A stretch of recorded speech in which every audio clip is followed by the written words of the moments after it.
la librería Vida Nueva, Faith Worship Ministry y la iglesia Corona de Justicia.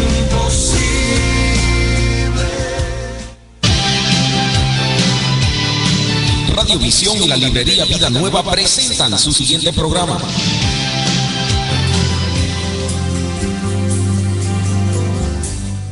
Bienvenidos a nuestro espacio radial, Conocer, Creer y Vivir, donde juntos con la Biblia en la mano conoceremos más de la santa palabra de Dios para creerla y para vivirla. Conocer, Creer y Vivir es un programa producido gracias al patrocinio de la librería Vida Nueva, la Red de Oración y el Seminario Bíblico Hispano a través de las ondas radiales de Radio Visión, la frecuencia que te bendice.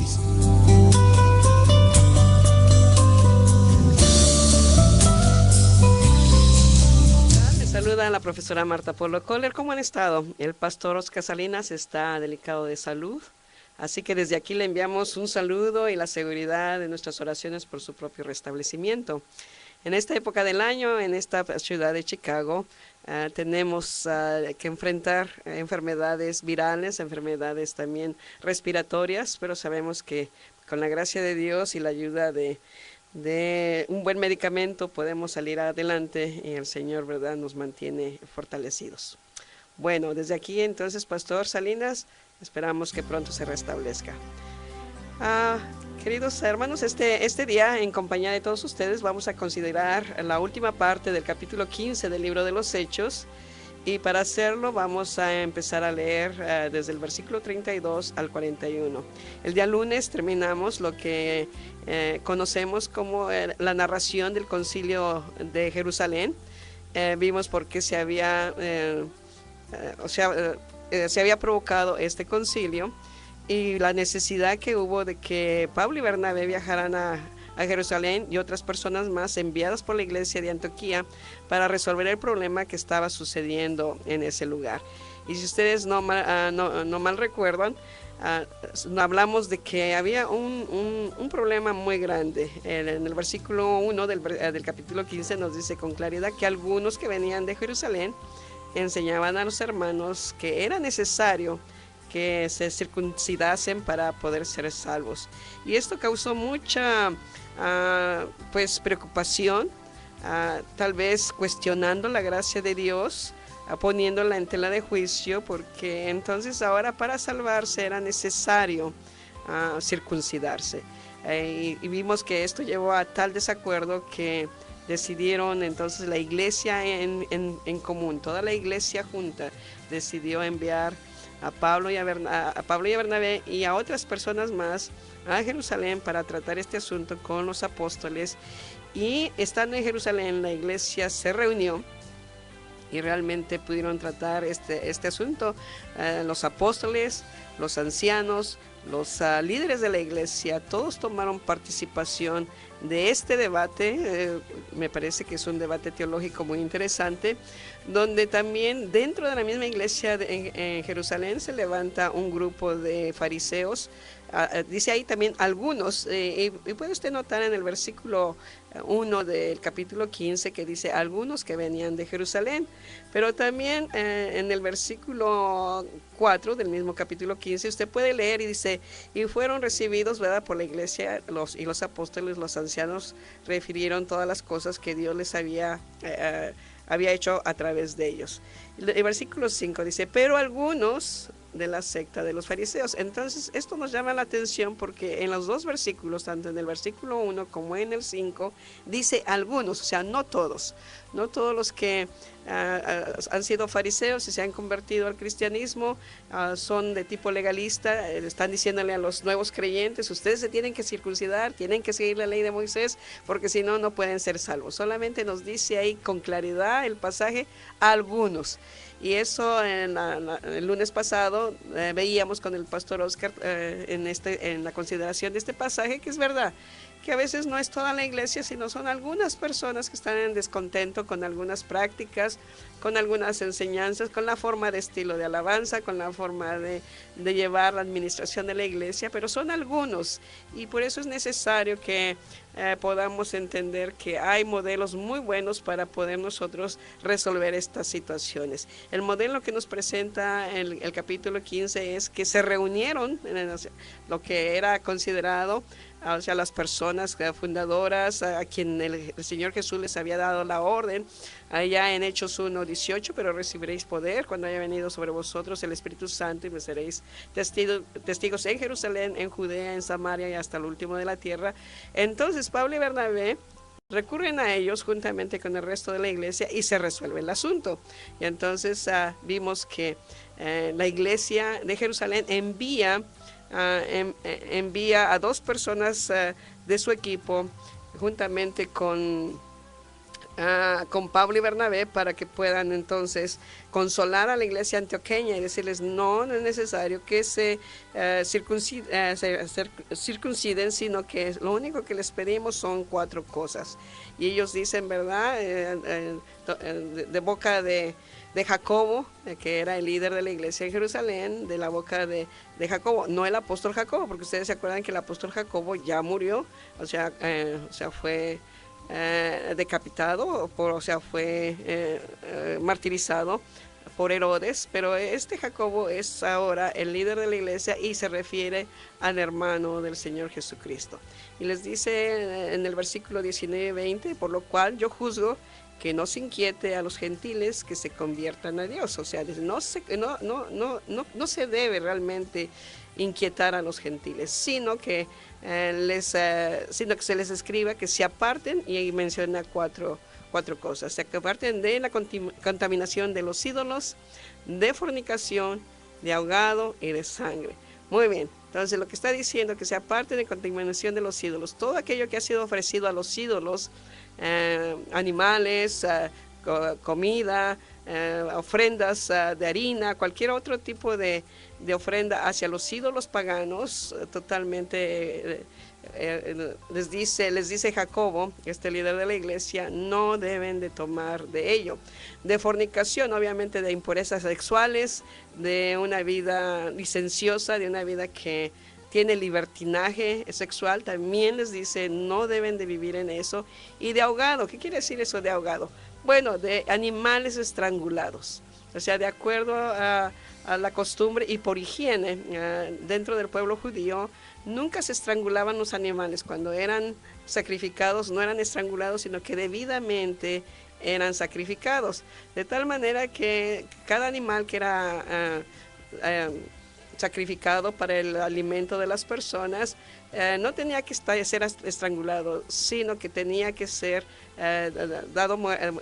dándole muerte, como lo indicaba el rito de Moisés, y entonces tenía que ser colgado para que toda la sangre de su cuerpo pudiera escurrirse, y entonces ya cuando no escurriera ni una gota de sangre, entonces podían destazarlo, podían hacerlo en partes y entonces consumirlo.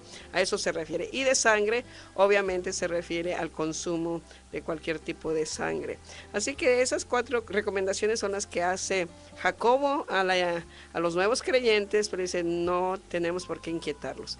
Entonces el día de hoy vamos a retomar nuestra historia y lo vamos a empezar desde el versículo 30 hasta el 41. Dice así: así pues los que fueron enviados descendieron a Antioquía y reunieron a la congregación entregándoles la carta. Y habiéndola leído, se regocijaron por la consolación que estaba escrita en la carta. Y Judas y Sila, como ellos también eran profetas, consolaron y confirmaban a los hermanos con abundancia de palabras. Y pasando algún tiempo allí fueron despedidos en paz por los hermanos para volver a aquellos que los habían enviado. Mas a Silas le pareció bien el quedarse allí. Y Pablo y Bernabé continuaron en Antioquía enseñando la palabra del Señor, anunciando el evangelio con otros muchos. Después de algunos días, Pablo dijo a Bernabé: volvamos a visitar a los hermanos en todas las ciudades en que hemos anunciado la palabra del Señor para ver cómo están. Y Bernabé quería llevarse consigo a Juan, el que tenía por sobrenombre Marcos. Pero a Pablo no le parecía bien llevar consigo al que se había apartado de ellos desde Panfilia, y no había ido con ellos a la obra. Y hubo tal desacuerdo entre ellos que se separaron el uno del otro. Bernabé, tomando a Marcos, navegó a Chipre, y Pablo, escogiendo a Silas, salió encomendado por los hermanos a la gracia del Señor, y pasó por Siria y Cilicia, confirmando a las iglesias. Bien, este pasaje es muy revelador y nos ayuda mucho a entender las relaciones personales dentro de la iglesia. Es uno de los pasajes que me encanta y que uso con frecuencia cuando tenemos conflictos dentro de la iglesia, cuando existen conflictos en el matrimonio, cuando existen conflictos entre padres e hijos, cuando existen conflictos con el compañero de trabajo. Nos enseñan la gran verdad. En primer lugar, consideremos que de los que fueron Judas y Silas, que fueron encomendados por la iglesia de Jerusalén y fueron enviados a Antioquía, después de algún tiempo, nótese, ¿verdad?, que Lucas habla acerca en el libro de los Hechos de no pocos días o pocos días. No quiere decir que solamente quedaron unos días, puede inclusive esto ser una descripción de meses, de semanas y aún, ¿verdad?, de un año o 2 años. Así que cuando Lucas nos da la narración en el libro de los Hechos y nos dice no pocos días, se está refiriendo a un periodo de tiempo sustancial. Así que en este caso, Judas y Silas se quedan en medio de la iglesia de Antioquía, empiezan a predicar, a enseñar a la iglesia, y cuando ya es tiempo, entonces deciden regresar a Jerusalén. Pero Silas, viendo la gran oportunidad, viendo la posibilidad de seguir ministrando en la iglesia de Antioquía, decide quedarse. Y es aquí, ¿verdad?, cuando sucede esta interesante decisión de Pablo, porque es iniciativa de Pablo, porque dice en el versículo 36, después de algunos días, Pablo dijo a Bernabé, volvamos a visitar a los hermanos a todas las ciudades en que hemos anunciado la palabra del Señor. Bien, esto nos lleva a varias reflexiones. La primera es, Pablo, en su deseo pastoral, en su corazón pastoral, en su ánimo como plantador de iglesias, está convencido de que las iglesias nuevas tienen que ser atendidas. No se pueden quedar a la deriva. En ocasiones pensamos que es solamente necesario ir y predicar el evangelio y hacer discípulos del Señor, o sea, aquellos que reciben al Señor, aquellos que entienden la gracia del Señor a través de la fe en Jesucristo, y sentimos, ¿verdad?, que esto es realmente maravilloso, precioso. Y lo es, ¿verdad? Porque cada alma ha costado la vida del Señor Jesucristo en la cruz. Por supuesto que lo es. Pero una de las cosas importantísimas dentro de la iglesia es el poder dar seguimiento, el trabajo de discipulado, el trabajo de enseñanza, el trabajo de llevar a aquellos que acaban de recibir al Señor a través de las diferentes etapas de crecimiento dentro de la vida cristiana, hasta que se afirmen ellos mismos, puedan entender los dones y talentos que Dios les ha concedido, para entonces edificar la iglesia local en la cual han sido puestos.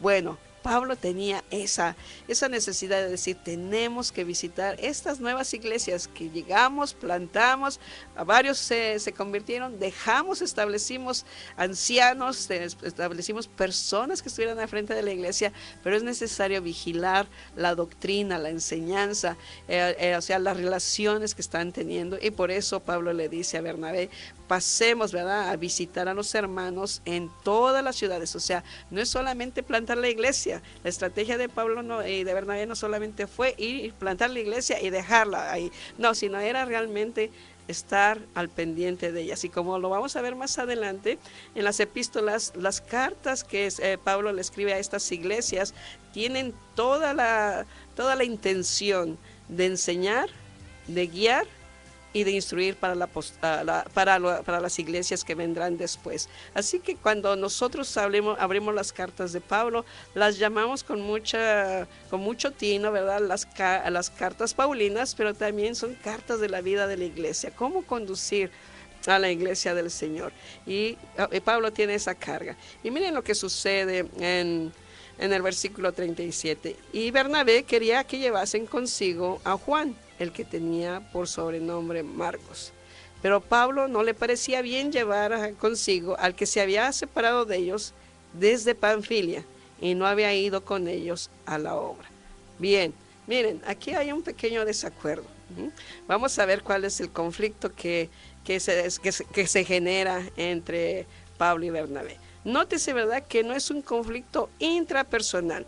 Hay dos clases de conflicto en cada uno de nosotros. Todos nosotros hemos tenido conflictos y de hecho los conflictos son una oportunidad que nos abren para poder hablar de situaciones difíciles y también, ¿verdad?, para poder nosotros enriquecer nuestra vida con a veces las sugerencias, el consejo, la forma en que tratamos de resolver las situaciones difíciles de la vida. Aprendemos en ese caminar y entonces también crecemos. Y aquí parece ser que hay un conflicto, aquí hay una situación donde están listos para ir a visitar a las iglesias que plantaron en su primer viaje misionero, están listos a lo que llamamos a iniciar el segundo viaje misionero de Pablo y Bernabé, pero surge, ¿verdad?, una pequeña contradicción.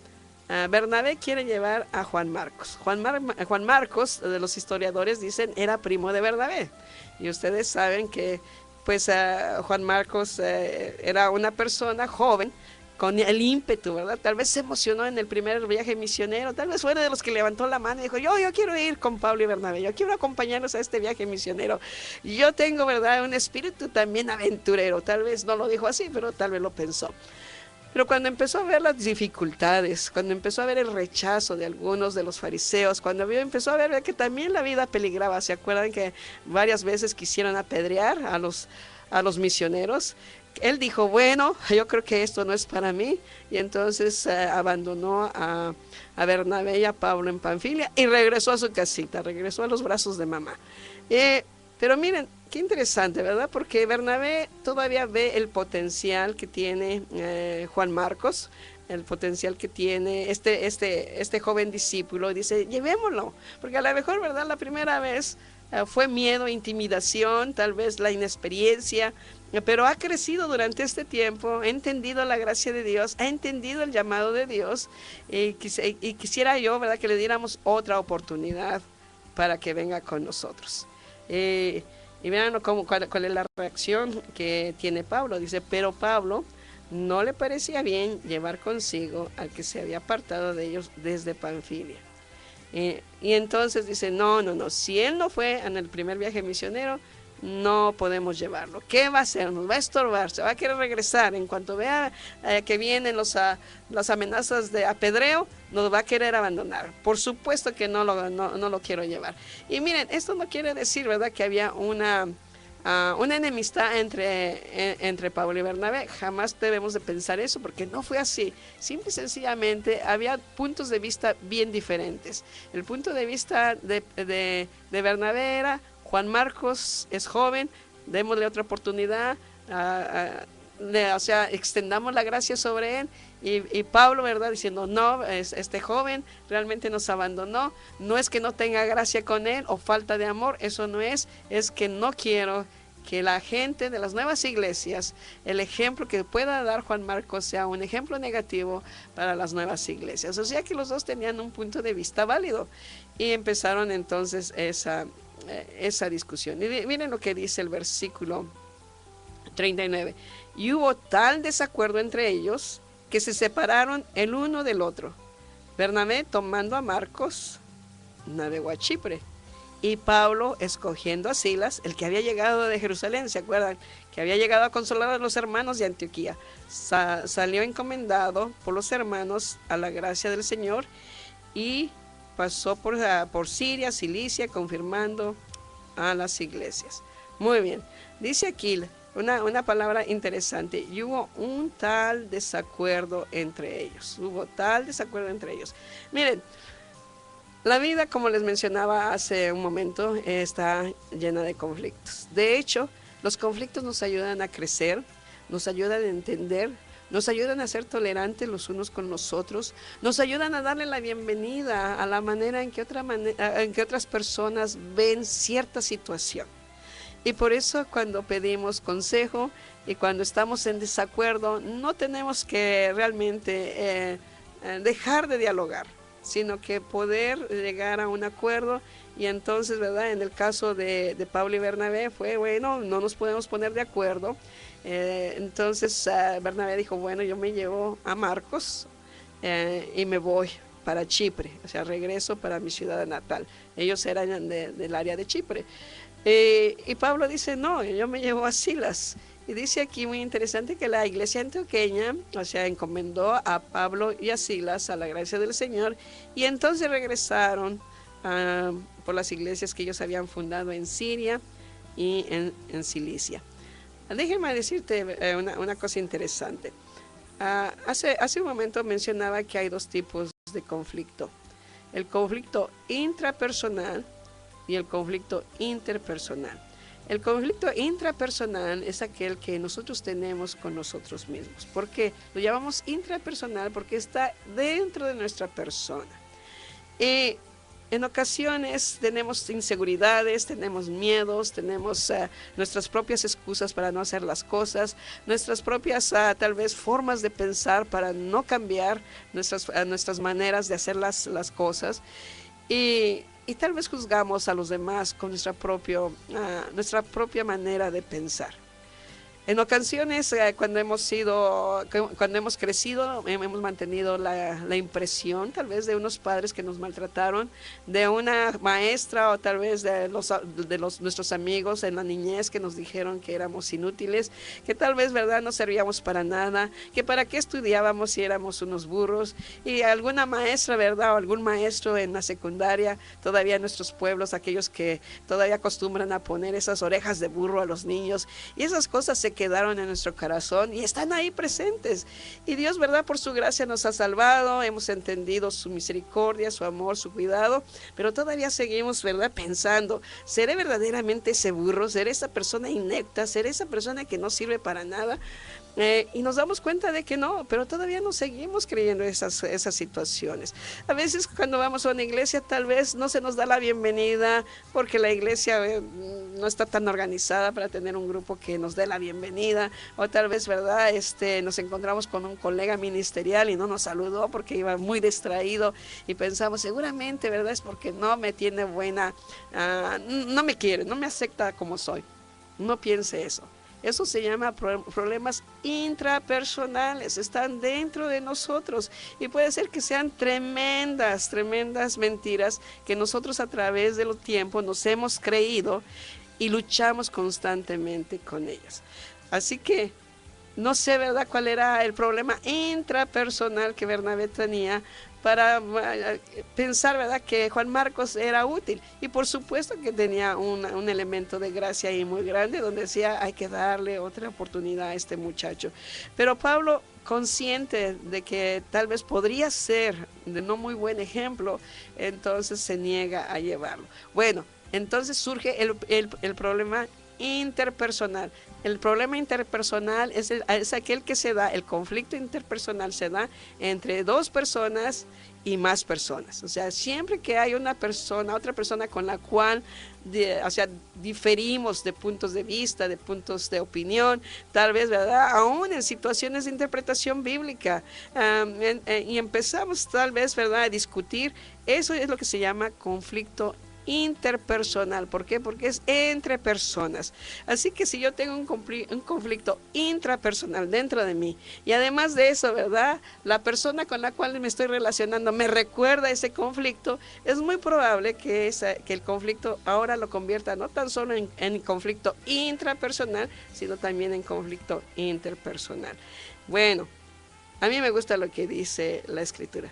Dice, hubo tal desacuerdo, así como está traducida nuestra Reina Valera, la traducción Reina Valera 1960 lo traduce como desacuerdo. Pero mira, el pequeño Larousse, el diccionario de la lengua española Larousse, tiene por lo menos 4 sinónimos para hablar acerca del conflicto. Lo describe como choque, lo describe, ¿verdad?, como lucha, lo describe como antagonismo, y lo describe, ¿verdad?, como, una situación donde no hay forma de reconciliación. Pero aquí, querido hermano, no quiero que te quedes con la idea de que Pablo le faltaba la gracia. No, todo lo contrario. A través de los años, si ustedes, ¿verdad?, pueden constatar esto en Colosenses 4:10 en adelante, van ustedes a darse cuenta de que Pablo llega a reconocer el ministerio de Juan Marcos y le dice a los colosenses, precisamente lo presenta y lo recomienda a los hermanos. O sea que en un sentido, Bernabé, extendiendo la gracia a Juan Marcos, le da la oportunidad, lo lleva a Chipre. No nos dice la escritura ya, Lucas no nos cuenta qué pasó con Bernabé y con Juan Marcos, pero seguramente continuaron plantando iglesias, continuaron ganando personas para el Señor, continuaron afirmándolas en la fe. No lo sabemos porque no está registrado en la escritura. Por otro lado, también sabemos que Pablo, tomando a Silas, el enviado de Jerusalén, el que no regresó con su compañero, o sea, fue el compañero, el nuevo compañero de Pablo.